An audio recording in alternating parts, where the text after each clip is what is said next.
Okay, hello everybody. Welcome to our Payroll Wednesday webinar series. Today we are going over bookkeeping part 1, and we do hope you'll join us for part 2 next week. Just to go over some housekeeping rules, we ask that you stay muted during the presentation, and when the floor is open for questions, feel free to unmute yourself, or if you're not too comfortable doing so, please leave a message or your question in the chat and I'll relay the message. The recording is in session. So if you are uncomfortable with your face on camera, that is totally understandable. Feel free to turn off your camera. And without further ado, you can take it away, Maitri. Hello, good morning, good afternoon, wherever you are. I don't know, April, where you right now. My name is Maitri. I am going to be presenting bookkeeping part 1. I'm going to share my screen and go through the slides. And there we go. So in the presentation, we will be covering why we need bookkeeping. Why does your business need bookkeeping? How does it help?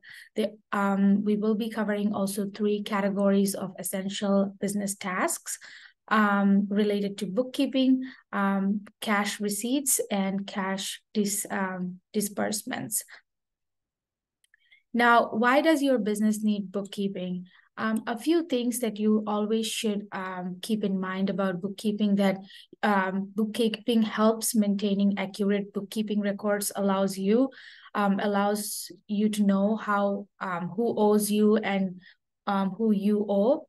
Accurate records are needed to prepare year-end financial statements to show how much was your net profit for that year.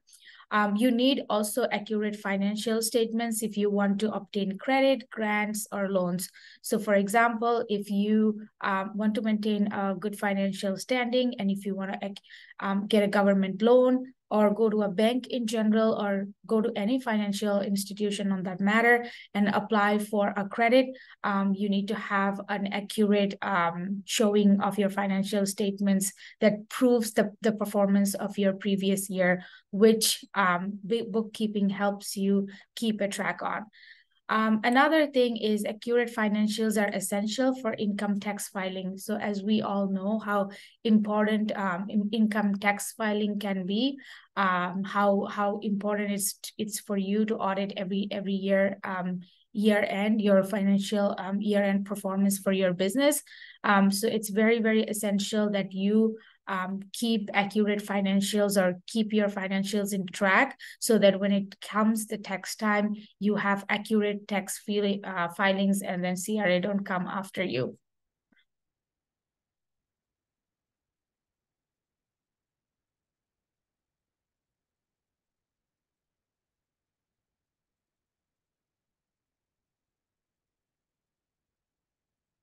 Now, why does your business need bookkeeping? So I think before we go ahead and do all the kind of deep dive into why we are doing like we need bookkeeping, we need all these fancy things, we need to have a financial, we need to understand the basic of why does your business need bookkeeping in the first place.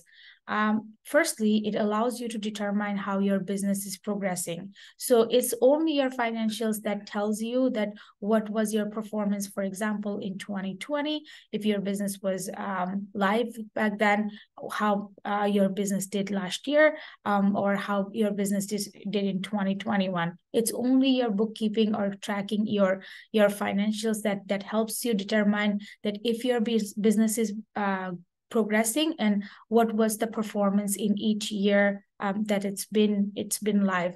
It also allows you to determine what times of the year business is slower or faster. So sometimes we see in general that some businesses do very well in fall, winter time, and they don't do as good in the summertime. Some businesses do very well in the summertime and not as well in winter or fall time. So it's only your bookkeeping records that will help you determine and help you prepare that what time of the year you will perform better in terms of your sales. Also, can you afford to make larger purchases? So for example, there are some businesses that needs to buy inventory. So let's say that your business is doing very well in the time of fall and winter, but without bookkeeping or without keeping a record, if you bought let's say that wrong amount of inventory in the summertime and your business did not do very well, then it can kind of cause you a loss, or you can buy over inventory that you didn't need in the first place. So also it also tells you that how much you can afford. So let's say that your last year's financial was in the realm of $50,000 to $60,000 in net profit. It's only your financials that will tell you after expenses if you can do larger purchases and if you have enough money to invest in certain things. Also, should you order more or less inventory? Falling back what I was referring to, that it's only bookkeeping that helps you kind of determine how much inventory you need, when you need, because you know when your business is performing and how it's performing, how did it do last year. So all this is why we should be needing bookkeeping in our businesses. Also, if you undergo a credit audit, you need financial statements and be able to verify all income and expenses. So you would know that every year we file our taxes, every businesses file their taxes. So when the businesses file their taxes, it can go through an auditing, or CRA can audit your business expenses and income reporting through an audit. So when the auditing time comes, or if CRA audits your business and ask for supporting documents, you can verify all the income and expenses accurately if you have a good bookkeeping records done. Also, if you decide to sell your business, you will need accurate financial information for potential buyers. So for example, if I have a business and I want to sell it to a buyer, but the buyer might want to know that how your business have done in the past 2 years before they invest into that business, right? So if you are selling your business, in that case, also the accurate financials or accurate business bookkeeping helps you to provide to be transparent, for you to be transparent with the seller to the buyer who you are selling the business to. Maitri, we just have a quick question in the chat from April. Does CRA only do 1-year audits for the year or years you are applying, or do they go back?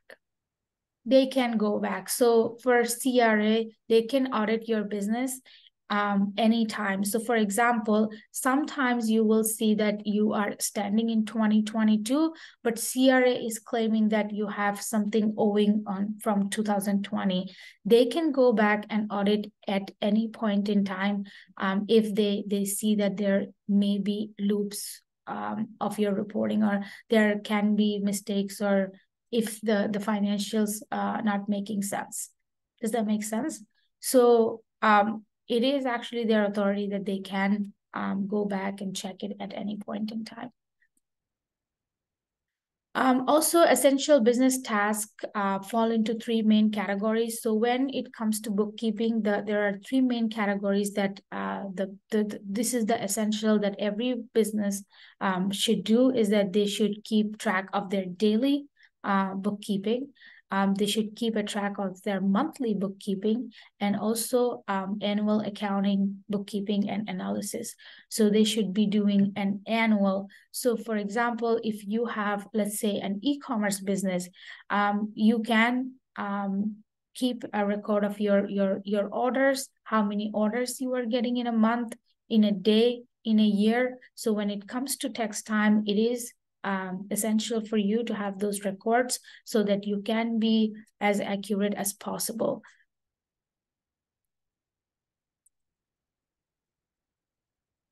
Some of the daily business tasks lists down below.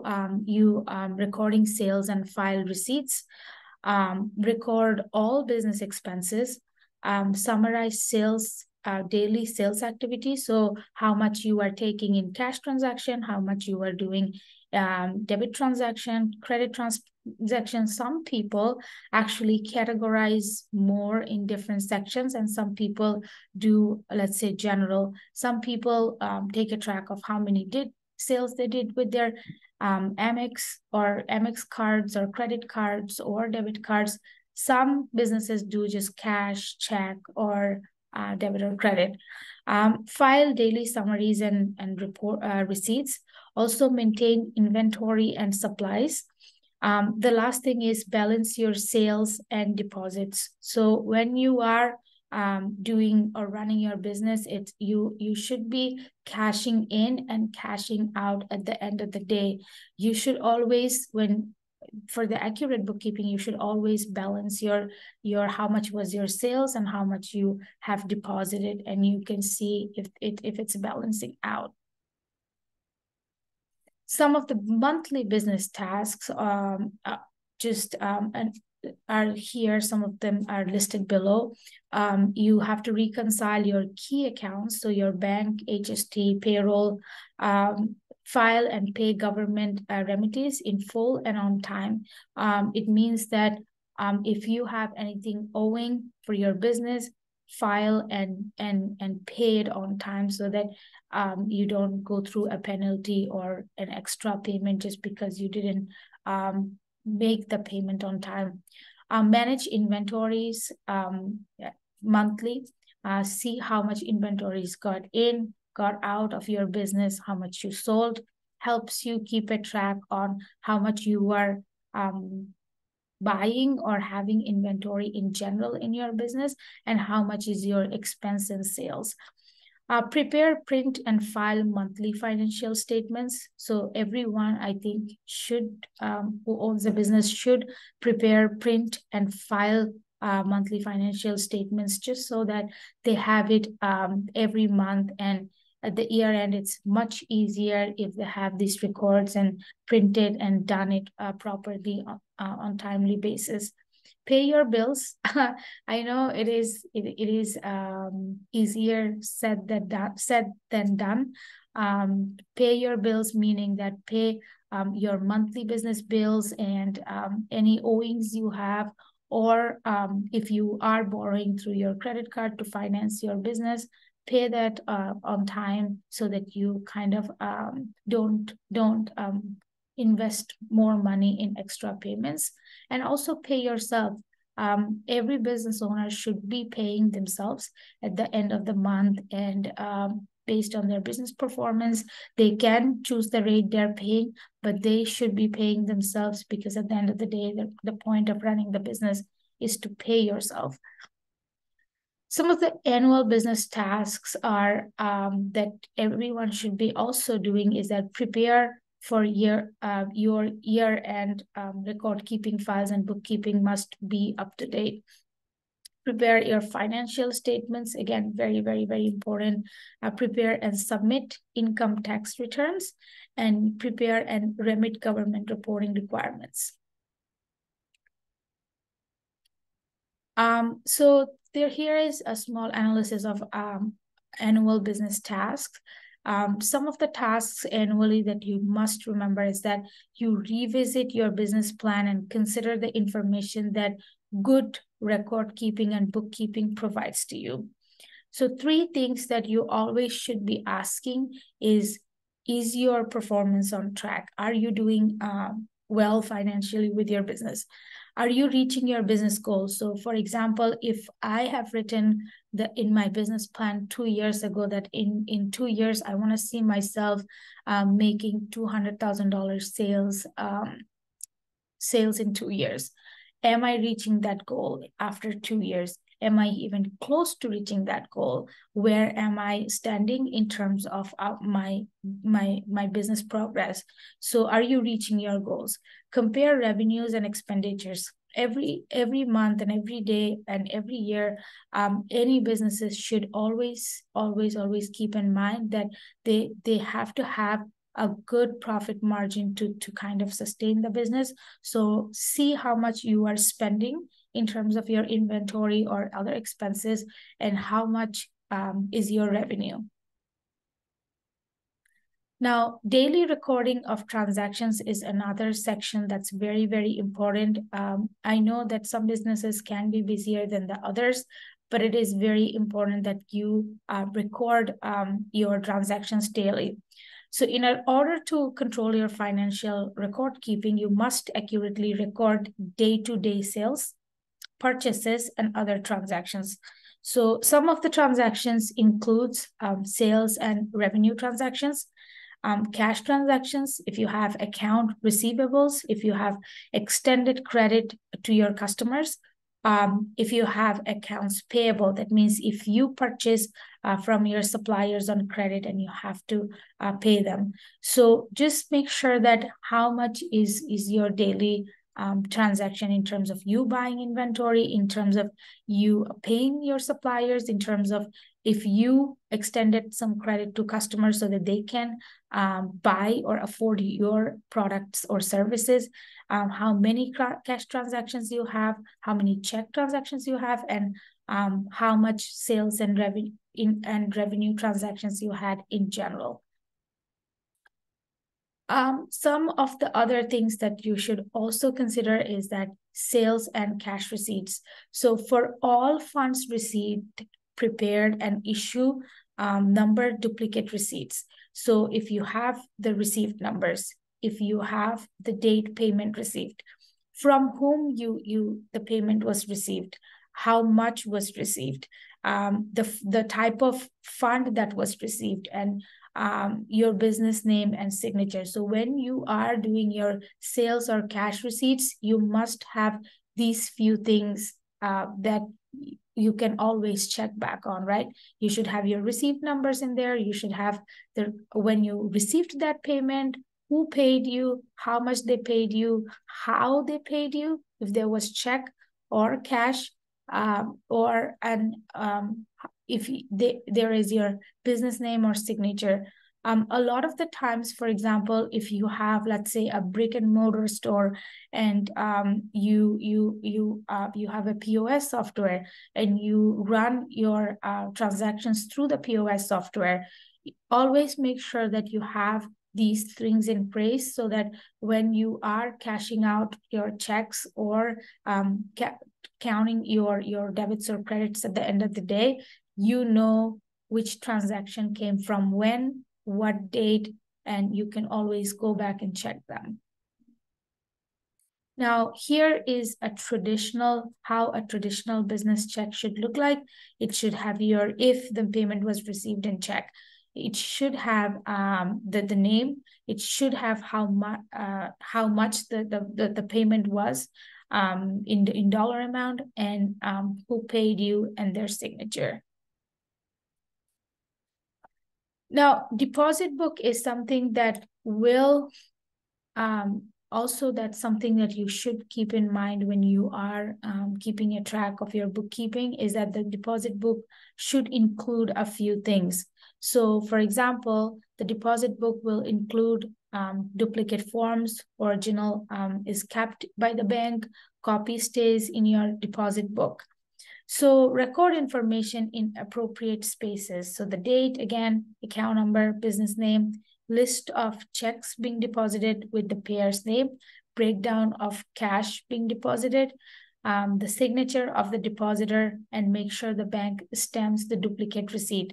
So every time when you are kind of depositing the checks, the bank usually keeps the main copy of the deposit, and they let you keep the deposit in your deposit book. Now, when you have these deposits, make sure that the recording information is in the appropriate place. Again, there should be a date, account number, the business name, list of check being deposited with the payer's name. Again, the breakdown of cash, how much cash you deposit, the signature of the depositor, and make sure the bank is stamping every single time so that you have a proper record in your deposit book. Here is how a deposit book looks like in general, but this depending on banks, but this is like traditional or typical deposit book. Another topic that we want to cover in this presentation is that cash receipt journal, and then account receivable.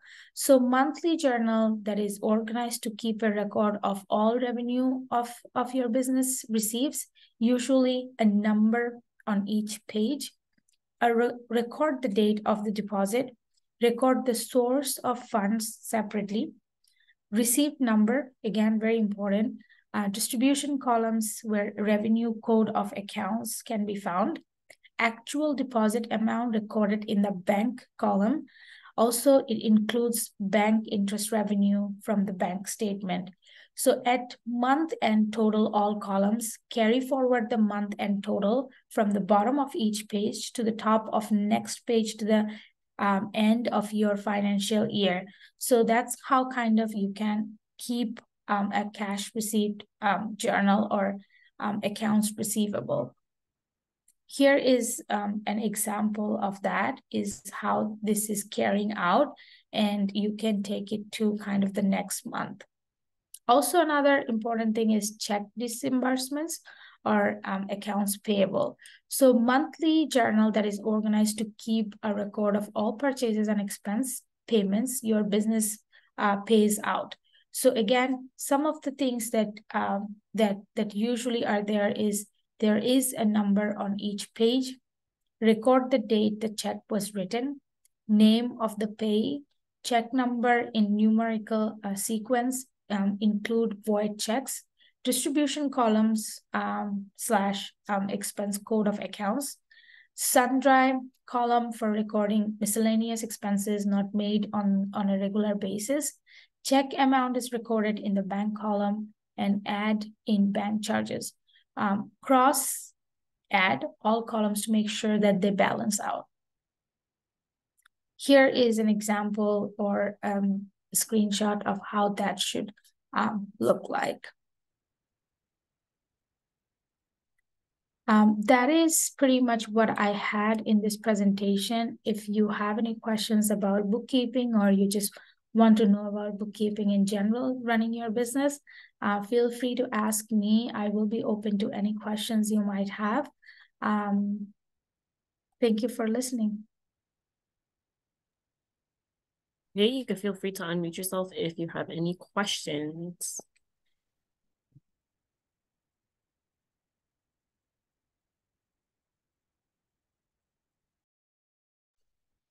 Also, just want to mention that we have bookkeeping part 2 happening next week on Wednesday, as well as the same time for our next Wednesday webinar. And don't forget, we also have our lovely Paro Summit Gala happening in November. We encourage you to join us before the early bird sale ends. The virtual tickets stay at $15 for Paro members. So that's a deal that you don't want to miss. We have a question from Gabriella here. Are there Excel templates you can share that include the data required on each of your slides? Are there Excel templates? No, they're just screenshots of the Excel template, how that should look like. If you want, I can share you kind of the presentation. And if someone wants to follow that prompt and make the Excel sheet, they can just maybe follow the screenshot. And I think that's the way to go about it. Sure. So please email to, sure, I can email you the presentation. So I'm just gonna email you right after the meeting.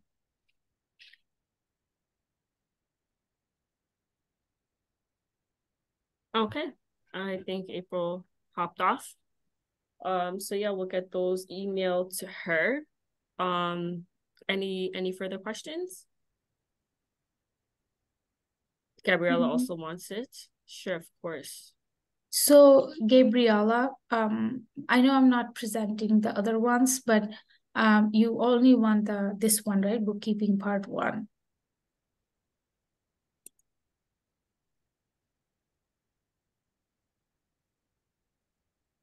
Yes. Yeah, okay. She says yes. Sorry. Okay. If that's all, I'll go ahead and stop the recording.